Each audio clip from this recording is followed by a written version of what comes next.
I think my stepdad killed my mom, and here's why. Little backstory. I've never been close with my mother. My dad got full custody of me when I was 5. I did not see her again until I was 22, like 22, 23. And the last time I saw her was 3 years ago. I saw her like late 2022. Let me tell you why I think that this man killed her. First of all, I think he killed his first wife. Let's just put that out there, okay? His first wife died because there was a really bad thunderstorm. And a power line fell down. His wife saw the power line, saw it strike her neighbor's van. The van caught on fire. So his wife went outside and yelled to the neighbor and said, like, your van is on fire or whatever. And let me pull out the court documents really quick, okay? So I can get word for word. It says, she yelled to him that there was a fire, and he shouted back that he heard her.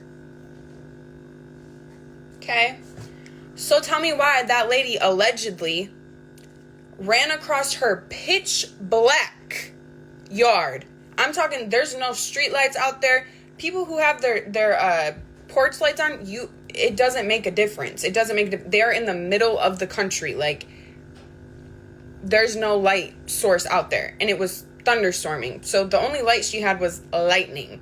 And she decided, after hearing all these commercials saying, if you see a down power line, stay 15 feet away. She heard all those commercials. I know she did. She was a grown woman.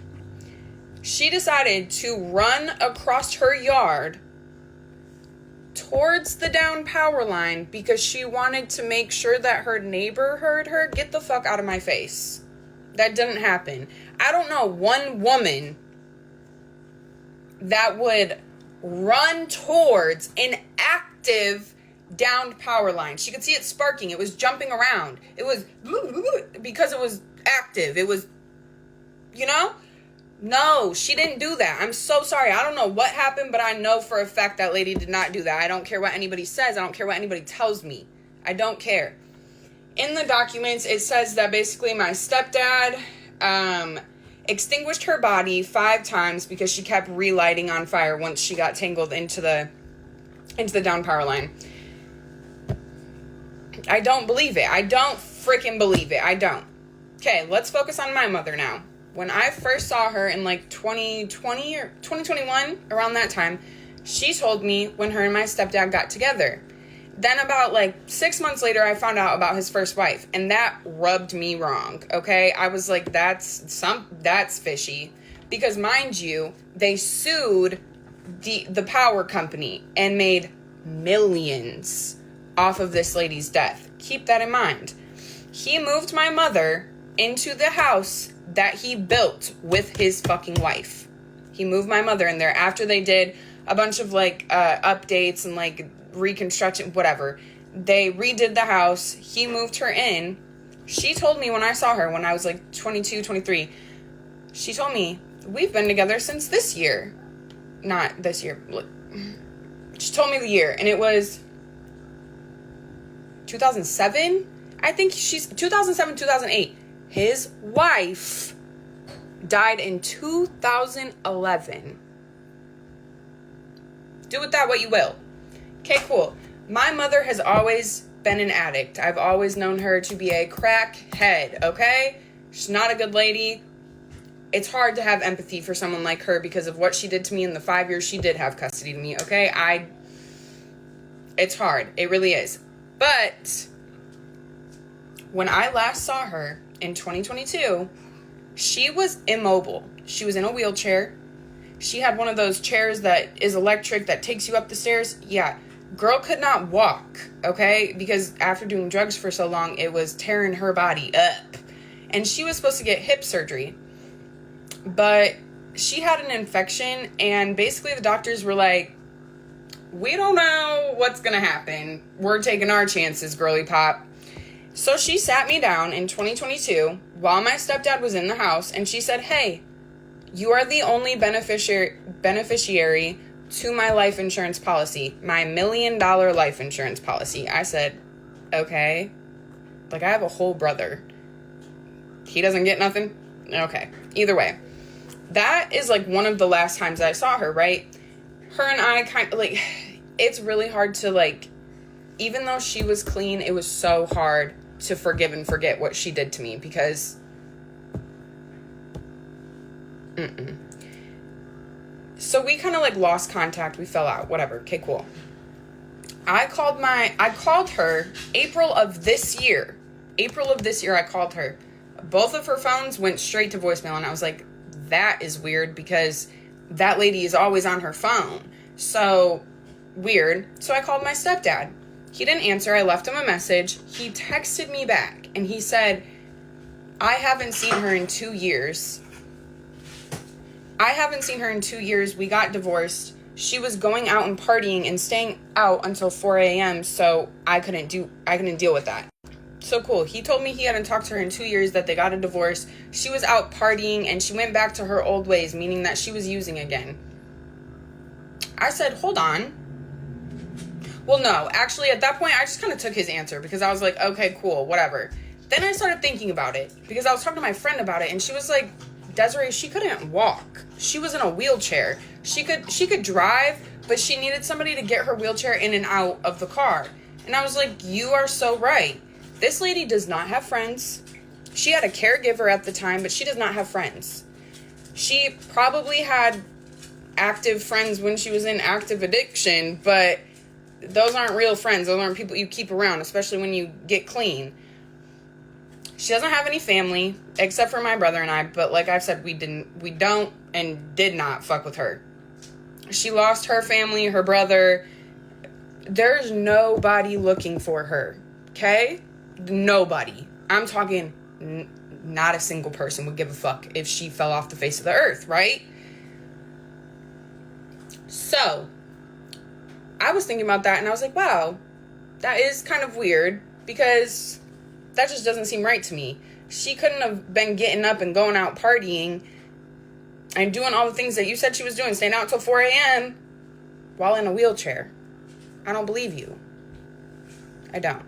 So, I contacted the sheriff's office last night, and I left a voicemail, and I said, hey, girly pop, I think there's something a little fishy going on over here. Cool. He called me back today, the sheriff himself, and he said, hey, let me get some information about this lady from you. I said, okay, cool. We spent 30 minutes on the phone. He combed through every single one of her arrests. Okay? Did that. He was like, yeah, she hasn't been arrested since September of 2015 for child support. Cool. I already knew that. Why? Because I bought her criminal records. Thank you. Yeah, because I wanted to know if she had been in and out of jail in these last 3 fucking years. No, she hasn't. So they sent a deputy out to my stepdad's house. Why this fuck-ass man tell them, oh yeah, I talked to her 6 months ago. I just don't remember what the conversation was about. Bitch, do I look like I have dumb written on my fucking forehead? Do I? I might. What do you mean? Because you told me 6 months ago you hadn't talked to her. So now all of a sudden you have talked to her, you just don't remember the conversation, yet you hadn't seen her for 2 years, and she calls you and you don't remember that conversation? Yeah, I don't fucking buy it, babe. Don't buy it. And I told the police officer straight up, I said, if I have to do this myself, I will. He said, remember your laws. I said, we'll see.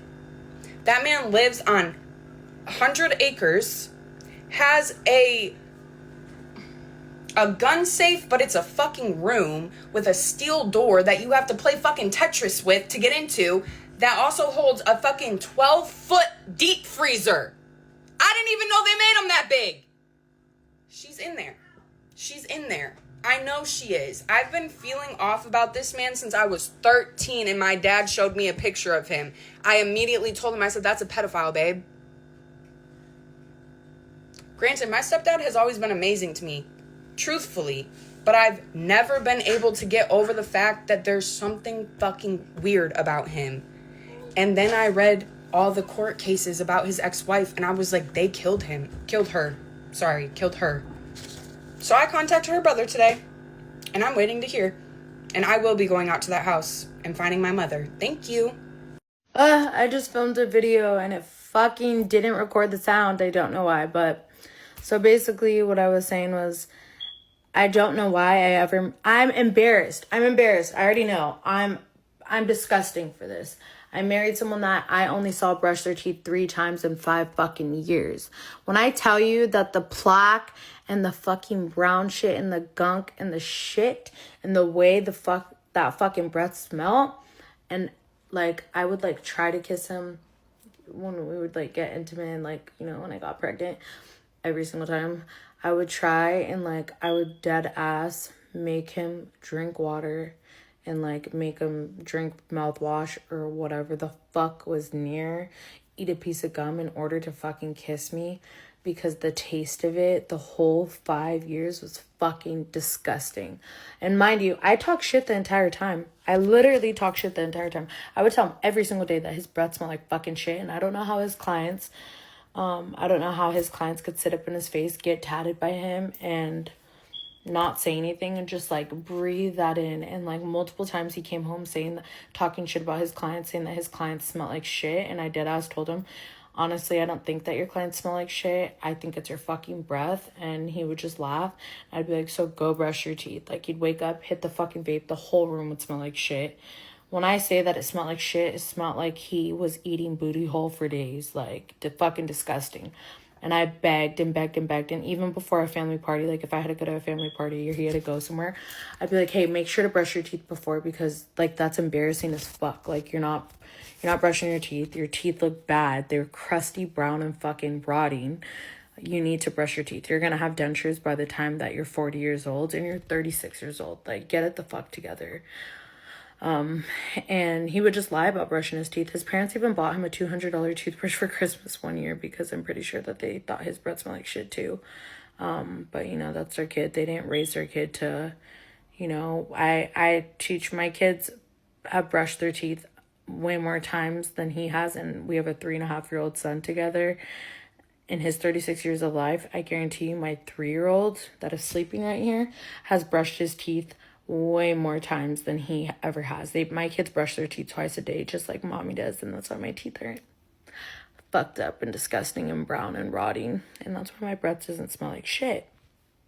And yeah, he would just like try to kiss me or try to make out with me, and I couldn't. That's one thing that like I couldn't do. I tried so many times and like I couldn't. I would beg him. I would beg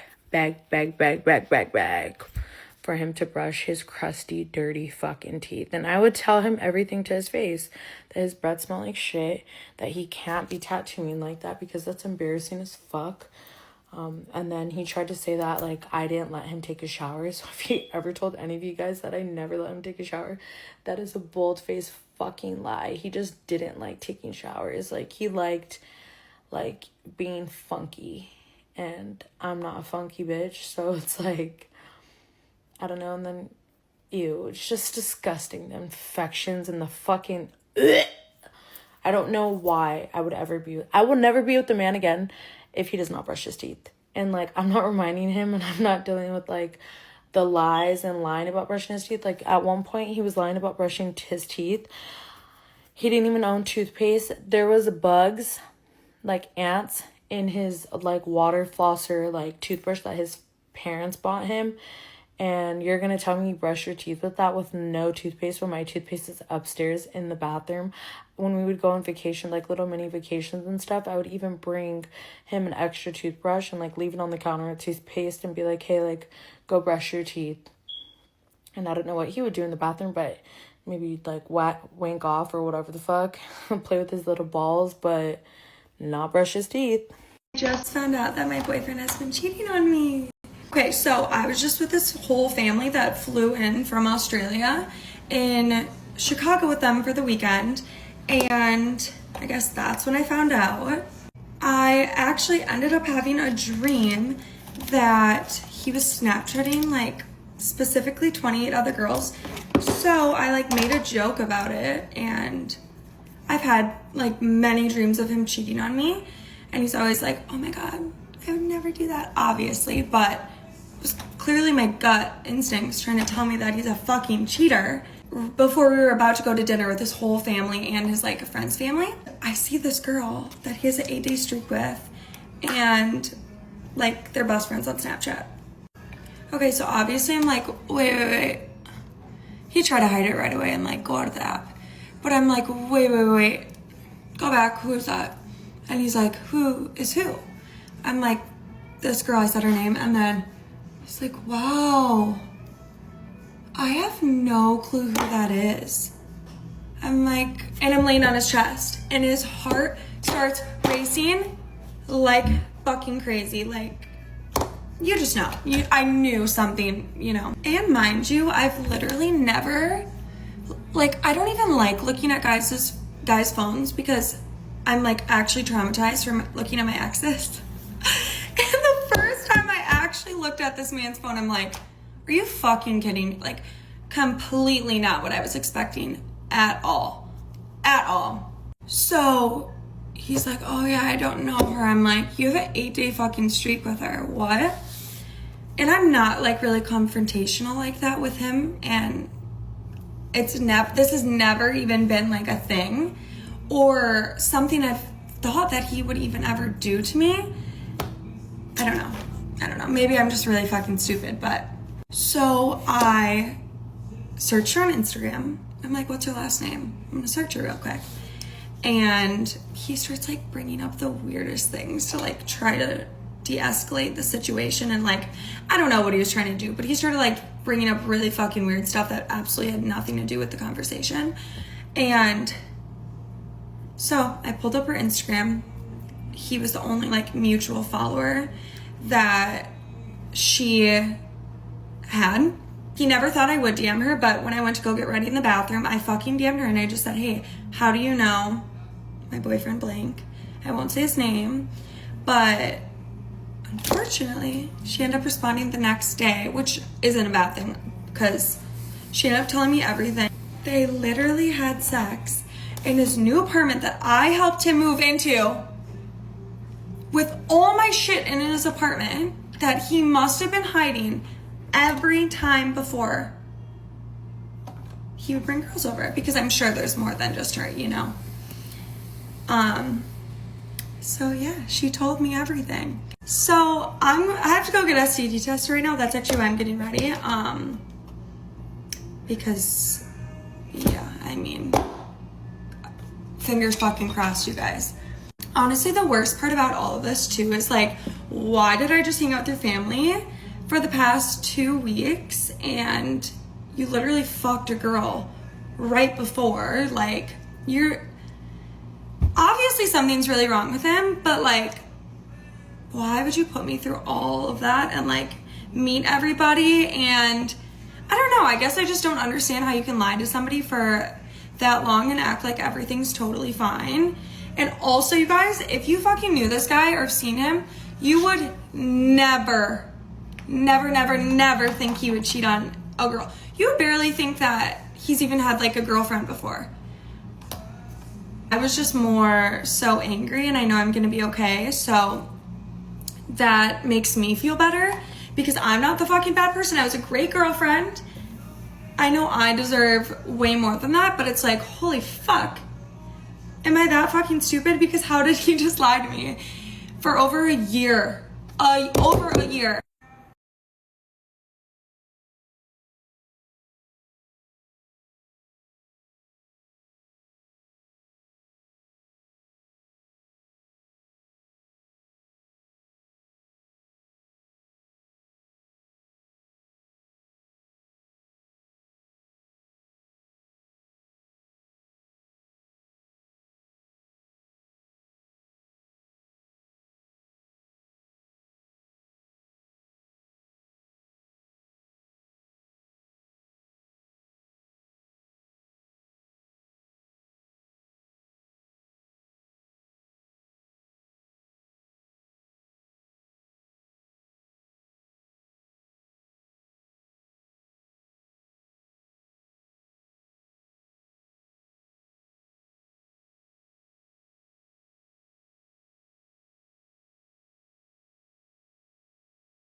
Story time. When me and my sister were about 13, 14, my dad got engaged to this girl after my mom died, and she lived in Vienna, Austria, and we didn't really care to go see her, but my dad was like, listen, I'm gonna marry this woman, like, I want you guys to go meet her and spend time with her alone, so I'm gonna fly you guys out of the country. I know you've never flown before, but I'm gonna walk you through it. So me and my sister were a little hesitant. We did not want to go. We've never flown before, and let alone ourselves. And we were 13 and 14. We didn't have a phone. Like, we were terrified. So we were like, no, we don't want to do it. But my dad was like, don't worry. We're going to go to the airport. Like, I'm going to walk you through what you're going to do. Weeks before you fly, you'll be an expert by the time you get there. We're like, okay, whatever. We're walking through the airport doing like a little trial weeks before we had flown. We're still a little scared. And mind you, my sister had hurt her foot like maybe a week before this, and my dad's like, okay, so what we're gonna do is we're gonna arrange for you to get a wheelchair so that when you fly, we were going from New York City JFK to Rome to Vienna, Austria. So at the airport, they had told us, like, at your connecting flight, you're gonna get this person, they're gonna be right there, like, you can't miss them, and they're gonna walk you from your connecting flight to your other flight. So at this point, me and my sister are feeling a little bit more calm, but in the back of my head, I'm like, what if this person doesn't show up? Like, we are fucked. Like, we don't know what to do. Mind you, when we're doing the trial, me and my sister are like, la la la, like, we're paying attention, but like, we're really not, because we're like, we've never flown. Like, what is all this? We were kids. Like, what do you expect? So the day of our trip comes, and I'm feeling a little nervous, but I'm so excited. Me and my sister had put on these like outfits, like we wanted to pretend like we were celebrities. My dad drops us off at the airport. We have an iPad with us, and we have our charger. We don't have an iPhone. We don't have a flip phone. We don't have a phone. We are just sharing this one iPad. So we get on our first flight. It's from JFK to Rome, and the flight was about, I want to say 8 to like 10 hours. I don't really remember, but it was a little bit long, but not too long. I'm using this iPad to watch movies. My sister, I'm like playing games. My sister's watching movies. We're vibing. We got bumped up to business class. Things were going really good. We fall asleep, we wake up, and we're there. So we get off of the flight, and we're looking around. We're trying to find our wheelchair person, the person who's gonna guide us to our flight. Mind you, we're a little tired. We're a little like, we just woke up. We're a little swollen. The person is nowhere to be found. There's not a single person there for a wheelchair.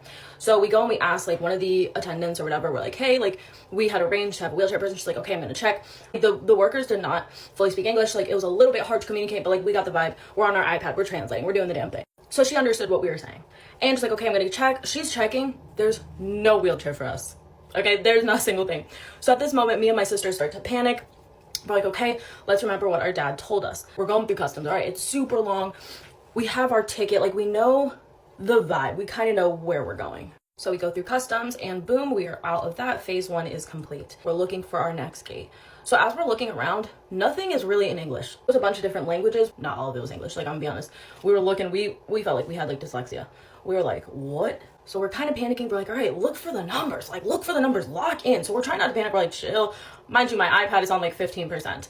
I know I was supposed to save the battery, but I brought the charger, so I didn't really think anything about it. So we start getting lost. We can't find anything. This is a huge airport, so we're like, what the heck? So we go and we ask somebody, and we show them their ticket, and the person's like, oh, down there. So we're like, okay. So we walk down there. We're looking around. We can't find our gate. We're not that stupid.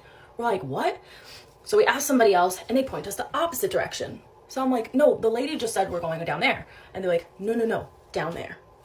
We had done this about 4 times to different workers, and all of us were leading us in the wrong direction, like literally all of them, wrong direction. So I'm like, what is happening? We call up our dad on FaceTime on the iPad. Mind you, there's a time difference, so I don't know what time it was for him. So we're trying to text, we're trying to call, he's not answering the phone, the iPad is dying. So like, all right, let's get something to eat with the credit card that he gave us, period. So let's get something to eat. So we get a little turkey sandwich, whatever, we're sitting there, and the iPad now, I want to say, was at like 5%, like it was dying. It was dying. So I'm like, okay, let me go plug in the iPad. So I go to plug in the iPad. It's not fitting. I'm like, okay. So at this point, I'm like, all right, there's different outlets here, but you know how like you get a thing and it's different outlet. No, we didn't have that. So we were essentially fucked. So me and my sisters start bawling. Okay, after we finish our turkey clubs, we are crying in the corner. No one is helping us. We're asking strangers. They're like they literally were like looking at us like we were animals. They were like, and just walk by. I'm like, can you help us? No, nobody helped us. Like, everyone was being bitches over there. Like, I don't know what the vibes were, but it was so toxic. So the time is ticking. Our dad is not answering. We have missed our flight. Okay, we have missed our flight. We are panicking. We're trying to get in touch with the fiance. She had answered the phone. She said, I'm going to talk to your dad, whatever.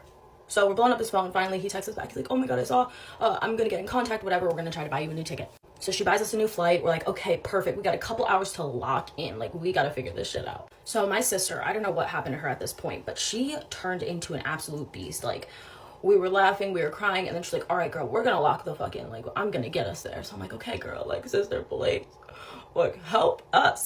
So she turns into an absolute mom. She's like, all right, I'm gonna get us here. Hey, sir, blah, blah, blah. She's Googling shit. She's like, all right, I'm gonna get you there. So she gets us to our gate. Thank God. Okay, she gets us to our gate. We board the flight.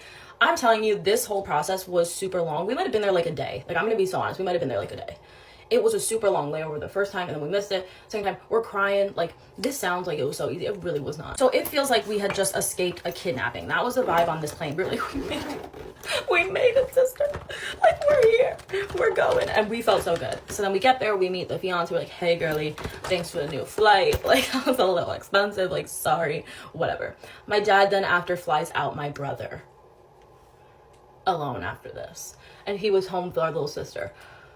So, yeah. We then later found out that there's a scam, or this was years ago. I don't know if they're doing it now. There was a news article on it. There was a scam at this airport, and they were purposefully directing us the wrong way so that we would have to buy a new ticket and get lost. And then we were there, and we had a great time. We were there for like a month. I picked up on some German. It was absolutely beautiful. Put a finger down if in 2016 your little brother was murdered by his former girlfriend's baby daddy. He was murdered because the baby daddy did not like the color of your brother's skin, even though he took care of his child as if that was his child, treated him and loved him dearly. As a bitter baby daddy, you did not like that, and you decided to harass my brother and his girlfriend every day, sending him threatening text messages, sending her threatening text messages, showing up to their job randomly, trying to fight my little brother, trying to get him fired from his job, sending him text messages, calling him hard ER, or sending his girlfriend text messages saying, get that ER away from my son, get that ER away from my kid. So then after a while of all this animosity and all this harassment, the baby daddy decides that he wants to fist fight your brother. And your brother, being the man that he was, he agreed to a fist fight with this man. So on May 16th, 2016, my little brother was expecting a fist fight with a baby daddy. Well, you know what the baby daddy did? Baby daddy decided to drive 30 minutes from his home to my brother and his girlfriend's home, drive frantically, speeding through a neighborhood that has a 25-mile-an-hour speed limit. He was going well over the speed limit. He decides that he's going to pull up in the front yard. He's going to park on the wrong side of the street. He's going to then exit his vehicle with his gun, leave his car running, leave his driver door open, and then as my brother is coming out of the house, my brother is expecting a fist fight. So my brother goes to take his sweatshirt off, and you know what the baby daddy does? The baby daddy immediately starts firing at your brother. Your brother starts running, and the baby daddy continues to shoot him until he's down. And even when he was down, he stood over your brother to make sure that he was actually shot several times. Then the baby daddy decides to get back in his running car where his door was open, and he decides to drive himself to the police department and call the police department while he's on his way there and tell them that he shot someone in self-defense. Weird. So then you spend 2 years going to court every month for the same thing, sometimes twice a month. And then finally you get a trial. And you know what? This baby daddy was found guilty, and he was sentenced to life without parole. And you know what? He continued to appeal and appeal and appeal and appeal and appeal and appeal until here we are now in 2025, 9 years later, where Hamilton County Justice Center thinks that it's okay to now offer this man a plea deal after he's been sentenced to life without parole for murdering my brother for no reason, simply because he did not like my brother's skin color, and he did not like that hard ER around his child. And if the baby mama didn't want him, she couldn't have anybody. So he decided that he was going to take your brother's life, and now he wants to get a plea deal so that he doesn't have to spend the rest of his life without parole. Fuck y'all.